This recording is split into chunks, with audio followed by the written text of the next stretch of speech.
जळगाव जिल्हा बांधणीसाठी समता सैनिक दलाची खंबीर वाटचाल. समता सैनिक दलाची जळगाव शहरात बैठक संपन्न.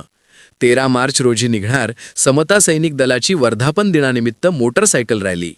4 मार्च रोजी जळगाव येथे समता सैनिक दलाचे राज्य संघटक विजय निकम यांच्या अध्यक्षतेखाली जळगाव शहरातील प्रमुख कार्यकर्त्यांची बैठक आयोजित करण्यात आली होती. सदर बैठकीत दिनांक 13 मार्च 2026 रोजी जळगाव शहरात समता सैनिक दलाची मोटरसायकल रॅली आयोजित करण्याबाबतचा एकमताने निर्णय घेण्यात आला. रॅलीच्या प्रचारासाठी सर्वांनी मेहनत घेण्याचे ठरले व सर्व मिळून आपण 13 मार्च रोजी आयोजित मोटरसायकल रॅली आपण सर्व मिळून यशस्वी करूया असा निश्चय यावेळी करण्यात आला. तसेच या बैठकीत कायदेशीर सल्लागार म्हणून निवड करण्यात आली. यावेळी समता सैनिक दलाची बैठक संपन्न. सदर बैठकीत 13 मार्च 2026 रोजी समता सैनिकाच्या वर्धापन दिनानिमित्त आयोजित करण्यात येत असलेल्या मोटरसायकल रॅलीचे नियोजन करण्यात आले. तसेच समता सैनिक दलाच्या जळगाव जिल्हा संघटकपदी व कायदेशीर सल्लागार म्हणून ॲडव्होकेट राजेश गवई यांची निवड करण्यात आली.